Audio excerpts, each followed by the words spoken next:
Fog Racing back with more driver ratings. Third round of the season. Been a while since I fed here, but you know what? When it's a 2 week break, you may as well drag your arse clean out it. But here we are. Australia, Charles Leclerc won, but we're going to start through the back, and it was his teammate Carlos Sainz who retired first. An absolute shit show of a weekend for Carlos. A bit unlucky in quali, but the race he bottled it. I mean, he could have very easily got back and got on the podium here if he just kept his cool, but he didn't. He went for it and put it in the gravel. And safety cars as well throughout the race would have played him into contention, but yeah, like he's lost 26 points here to Leclerc, and I said after the first two races he's been shit. Well, not shit like, but he's been mediocre. But he's still in there, and he needs consistency before he ups his game. And this is the worst case scenario. I will give Carlos Sainz a 3. It was a very amateur mistake. Like, yeah, I'm getting that a 3. It's not even like you can't say he had a good race and he was battling through the field, and because he was pushing too much, he literally made a mistake right at the fucking start. Yeah, overtaking Plus, a Haas. he dropped about 4 or 5 places on the first lap as well. Yep. Now you can put that down to the hard tyres, but Alonso's on the hard tyres And didn't really go. and didn't drop any places. So. He stayed in position. So, And I mean, a race to forget for Carlos Sainz. It's disappointing because last season obviously he outscored Leclerc. Yet this season he is when he's actually got a car that can do something in terms of a title. he's done hee-haw. Yeah, so, I bet he wishes he had last season's form, but he doesn't. That's pretty So much 3 it. for me, I think is fair for Sainz. Yep. Up next, talking about a guy that is done hee-haw. Sebastian Vettel. Crashed the He'd car have been about. better off having COVID this week. Yeah, Aston Martin, mate. Oh, Aston Martin, it would have been cheaper and better if they didn't run a fucking car. Holtenberg's lost pace because he hasn't been a full-time driver, and you're just not gonna, you're not gonna be as good as you were racing like regularly if you're coming back maybe like once or twice a year. I You know. know what I mean? So I don't expect Holtenberg, right, to have the pace that he did, but at least you don't expect Holtenberg to fucking do things like Stroll and Vettel have done this weekend. I mean, Vettel can barely keep the car off the wall. Stroll completely blocks Latifi. It's just And then Bottas and shit, just there, and quality that was. Just I mean, Vettel, right? His car breaks doing FP1. It doesn't do FP2. Crashes if they want a FP. German driver, just replace Vettel with Holtenberg. Crashes in FP3. The race is awful. He's running wide, and then he sticks it in the wall and retires. I think it's because maybe they want a German driver. I don't know, right? But see with how bad Aston Martin is. Even if Vettel was good, and he's not. Let's get that They clear, may as right? well go with Schumacher. But then. let's be real. See if Vettel was as good as he used to be. When you matter in that car, I know. maybe he pick up the odd point here and there. But see the salary that they'll be paying Vettel for what? To fucking crash in practice, to spin every single race, to fucking get beaten by Lance Stroll sometimes. I'll to tell come you- home in 12th place. I'll tell you what, like, I couldn't have. Is it a 0? Because I don't think it could have been much worse. I mean, he could have took someone out in the race. Is that the reason he's getting a 1? Or is it a 0? Because I can't give him much higher than that.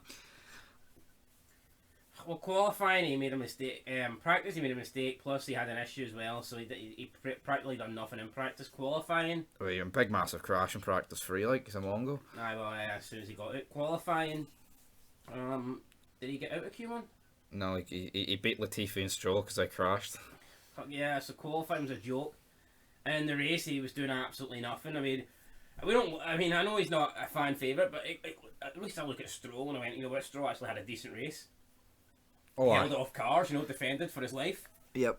But Vettel, what did he do? He done fuck all. We'll give Vettel. I'm giving No, people talk about Latifi, massive spin and all this. I think Vettel's just as bad, if not worse, for crashing than those guys. Yeah. I think he is. I think he's right up there. I mean, it's very rare you get a weekend. I mean, when was the last weekend where Vettel didn't crash or spin or something like that? Does it even exist? It's not in the vocab. What are you giving him? I'm giving him a 0.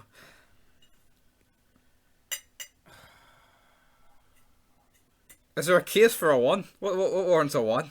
Well, he managed to drive that scooter around without crashing it, so I'm going to No, give right. him 1 for that. But right, well, that's true. But his fastest lap, right, is a 25.1, and it's literally 2 seconds slower than anyone else. And before anyone goes, but he retired. It wasn't even that early on. He retired. Yeah, It was like halfway through the race.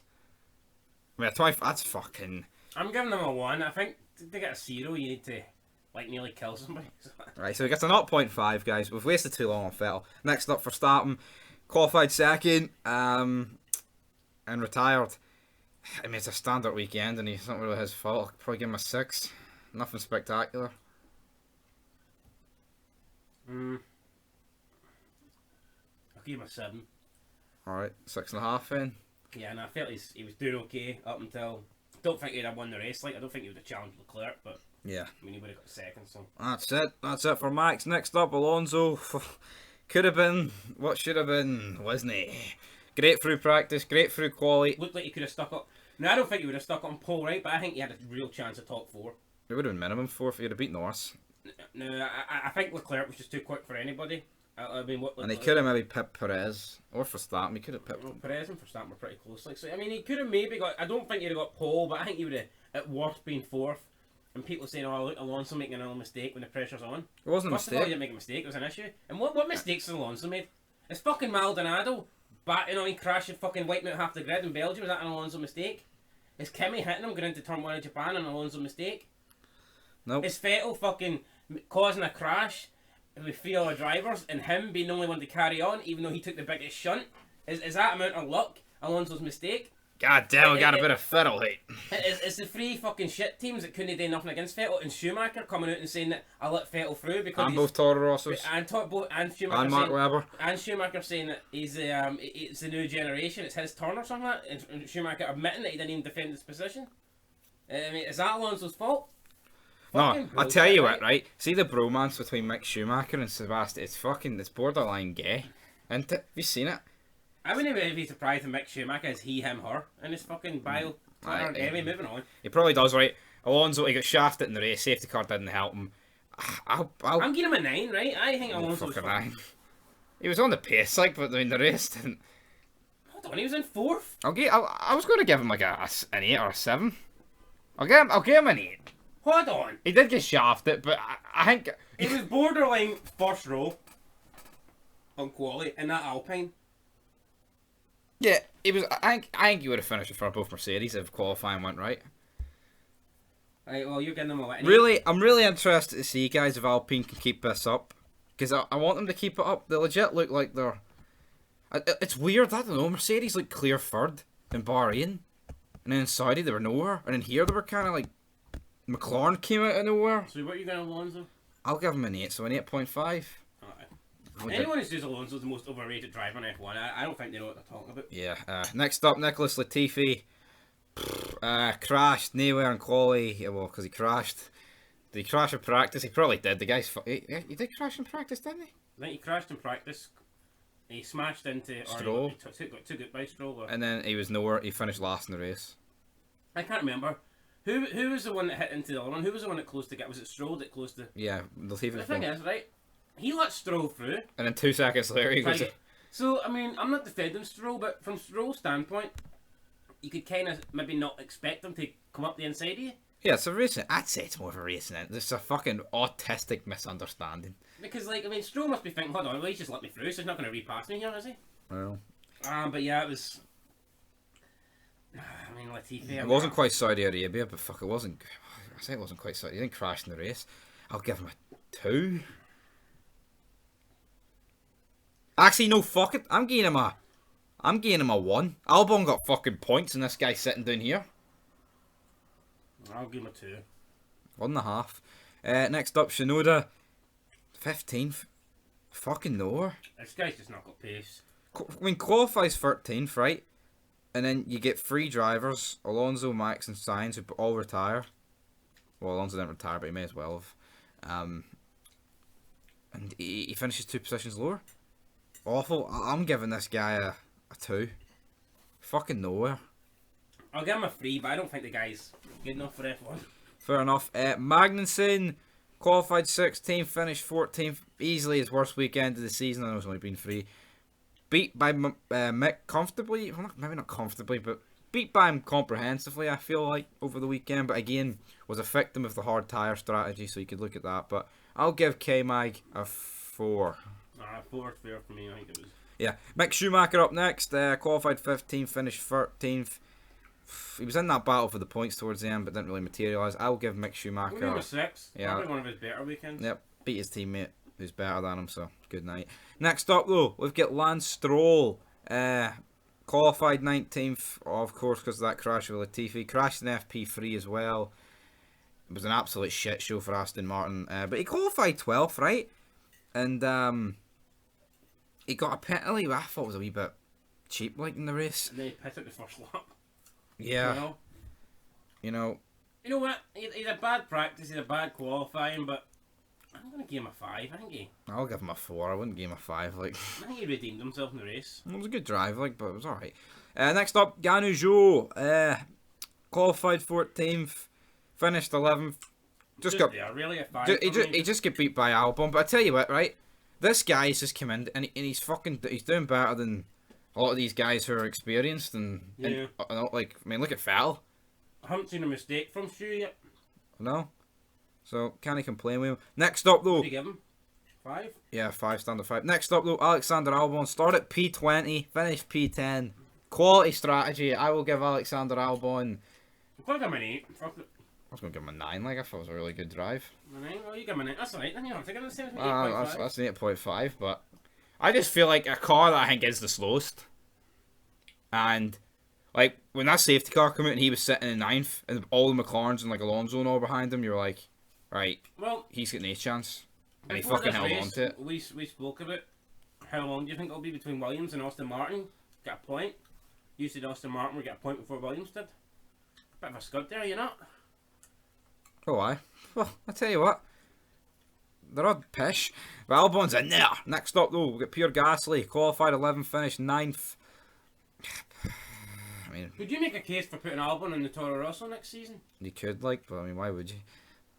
You'd rather stay at Williams, a car that's like its own car, not like customer. Well, it's a customer car, but it's not. Do you think Albon can never get back into the Red Bull seat? Do you think that's it done? Pretty much, yeah. I'd say so. Next up though, Gasly. Speaking of Gasly, I do you think think Gasly can't get back into the Red Bull seat? yeah. Although Helmut Marko left the door open, but I'm going to give Gasly a 6. It was very standard. Well, let's be real. I think you can make a case for Gasly being driver of the season last year. Oh, you could. I don't Kept think on. you can make anywhere near that. I don't think you can make that case this year though. No. Definitely not. Next up, Bottas qualified 12th, finished 8th. Another solid drive for Valtteri. I'll give Bottas a 7. Impressed since leaving Mercedes. Yep, definitely. Nice to see him racing rather than just playing wingman to Lewis. It's really fucking interesting. Like, I mean, his fastest laps are better than the Mercedes. That's mad. Next up, we've got Esteban Alcorn, qualified 8th, finished 7th. I feel like there was more pace in this Alpine, and this guy didn't extract it. So I'm going to give him. Alonso was extracting it. I'm going to give him a 6. I feel like he should have been beating both McLarens and challenging Mercedes, and he didn't. Yeah, no, I'll give him a 6 because I think it would be harsh to give him anything lower after he gets into Q3 and scores points. Like, but he didn't impress me. We'll just put it this way, like, I mean, fuck. If Max Sainz and Alonso all have, I mean, he's finishing like 10th, I know it's butts and wits, but you know. Yeah. I feel like the car was better than what he did. I can't believe Alcon's literally almost got a 16-point gap over Alonso or something. No, Like it's a this. joke. Next up though, Danny Rick, qualified 7th, got P6, home Grand Prix, much better than what it has been. But I mean, I'll give him a 7, like. One of his better drives for McLaren. Yeah. Yeah, I mean, I'll give him a 7, like And that. he actually looked like challenging Norris towards the end. Last lap, he was like 0.3 seconds behind him. Norris, really good qualifying, best of the rest essentially, but his race went backwards. He got leapfrogged by both Mercedes. I'll give him a 7 as well. Yeah, both McLaren drivers are 7. Yeah. Next up, we've got Hamilton, qualified 5th, qualified 5th, finished 4th. Moaned like fuck during the race for no reason. Yeah, don't even know what that Just was. don't think he could handle not being the leading Mercedes. I know. It's fucking Big Lewis, like. Can he hack it? I don't think he can. Pretty standard weekend, like. I mean, what do you get? A 6? Aye. 6 for me, yeah. 6. Russell, though, qualified 6th, finished 3rd. Did get lucky with the safety car, but fuck it, guys. I'll give him a 7. I don't think he was great. Nah, give him a wee 7. Next up, Perez, Qualified third, dropped back, had to do a lot of overtaking, got shafted again with safety cars, finished second though. I'll give Perez I'll give him a 7. I was impressed with qualifying how close he was to Max all throughout. Like, I mean, he definitely seems a lot closer to Max this year than he did last year. Yeah. And I guess maybe he just needs time to get used to the car. I mean, well, he did say it last season. Don't judge me till after 5 races. 6th race, he won Azerbaijan. Like, so I mean, what a guy. I'll give him a 7. I can't really. I don't know if it deserves an 8. I mean, no. Well, he could. That's up to you. Fuck, I'm giving him a 7. Made a couple of standard overtakes on the Mercedes. I'll give him a 7. I think a 7 is probably fair. You. Next up though, the winner. Led more or less. I think he led every lap. He won. He got the fastest lap pole. Apart from a safety car restart, you could almost have given him a 10, but he almost lost it the max. Yeah, I think I have to give him a 9. The guy was never really looked like losing. And it's looking like he's already the world champion. Yeah, I mean, it'll take a lot to beat him, I think. I mean, like, if it would take Ferrari to follow me or something. Like, I mean, and another thing. Well, I mean, the only thing I can think that's not playing into his hands, if Mercedes get better, and you've got like multiple race winners, it's not going to be like last year, because essentially Max and Hamilton were kind of just taking 7 points off each other. Yeah.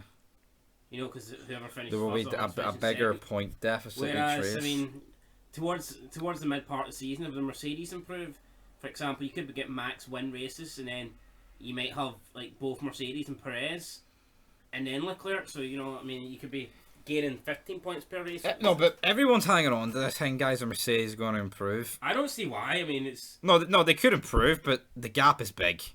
If this was any other team other than Mercedes, you would write them off. Yeah, I mean, true. Like, I can remember watching the 2014 season, but I can never really remember thinking during that season, oh, Red Bull are going to claw us back. What season? 2014, when remember Mercedes were dominant and Red Bull were nowhere near. Yeah. No. I never thought, oh, you always feel like it can be there, like they're going to unlock the car, but it's more than the car. The engine's shit, and the engine development's frozen. So what are they going to do there? And plus, for Hamilton to have a chance, would he not need it to be consistent up to this point until Mercedes catch up? Hamilton isn't exactly like being best of the rest. Plus the fact that it's a one driver dominating at the moment. Like see in the first 3 races, see if it was a different driver that had each won. Yeah. And Hamilton was like maybe finishing like 4th or 5th every race. He needs to be in like Russell's position, second, albeit very distant. But I mean, the car does not warrant second. Yeah, no, I don't think Hamilton is. I think it's title. It's going to call title defence. It's title aspirations are out the window. Anyway, guys, that'll do it for Australia. We're looking forward to the next Grand Prix. Yeah, I actually hope Lewis doesn't win another title. He's straight up. I don't think he deserves to beat Schumacher's record. I don't think he will. Good, because I don't think he deserves it. There we go. He doesn't deserve it. Oh, he fucking doesn't. Let's be real, right? See, before he moved to Mercedes, he'd one world title to his name, and never got close to winning a second. I know. Did he really ever get close? No. You could argue he got close to winning his first one that he didn't win, like, but I just think he's overrated. Like, I mean, people are very fickle. Like, they'll change their. I mean, titles don't really mean that much to me. Like, you can. I wouldn't quite call this WWE where you get titles put on you, like, but you just because you have more titles than someone doesn't mean you're a better driver. No one's telling me Vettel's better than Alonso. Right? So, yeah, like say Hamilton did beat Max last year and we go into this season, I would not think any less of Max. Yeah. You know? No. It's more of a thing 20 years down the line, you look back, who won that title? I agree in that aspect, like, and don't get me wrong, I think you do hold champions in higher regards, but to me, as long as you have a world title, you'll always kind of be respected. I don't think how many you have really plays that bigger role. Obviously, if you have the most ever, you're kind of known as the GOAT. Yeah. But like someone like a Fangio who has 4, doesn't he? Yeah. I think Prost has 4, Senna has 3. Fangio was driving wheelie bins, mate. Yeah, I wouldn't count his 4. I mean, the wheelie bin world championship. Literally fucking wheelie bin. My point being is, like, I don't think just because someone's got 4 and no one's got 3, in history, the person with 4's automatically going to be known as a better driver. It doesn't really work that way. You and me got a whole lot of history. Next up, guys, Imola. Who's winning it? We'll do predictions, but that won't be for another couple of days. Who are you feeling? Just as a Sergio general? Perez. Oh, big Sergio. You qualified Max there last year. I think you'll be high with confidence. I'm looking at Imola track. Who's it going to suit? It is a bit less straight line speed. So I think it'll suit Red Bull. I think a Red Bull 1-2. I don't. It's not really straight line speed though. It probably does suit Ferrari, like you think about it. I think it's got similar characteristics to Australia, where it does have like straights, but it also has the twisty bits. I think Alpine will be good. I think McLaren will. I think it'll be pretty similar to Australia. And on that note, but the Ferrari will be looking to do well there. Home Grand Prix. Aye, till then. Peace.